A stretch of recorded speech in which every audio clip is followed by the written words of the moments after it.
Palagay niyo po ba marami nagsisisi na hindi si Kikong binotong Vice President?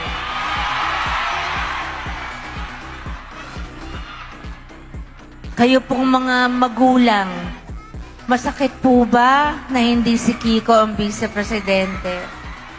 Ngayon po, nagpapasalamat po kami sa Office of the Vice President sa pagtangkilik niya at pagtulong niya po sa amin kahit po kami ay nasa malayong lugar.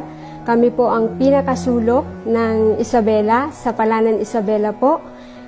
Nagpapasalamat po kami at nakarating sa amin ang bag at mga school supplies po para sa mga bata. Isa rin ako sa nabigyan yung anak ko dahil hindi ko na po bilhin yun. Masasabi ko sa mga katulad ninyo na alam mo yung feeling na hindi ka maaabot, yung feeling na ang layo-layo mo tapos narinig namin, si OVP pupunta dito. Yung naramdaman namin, wow, okay, meron na naman para sa mga bata.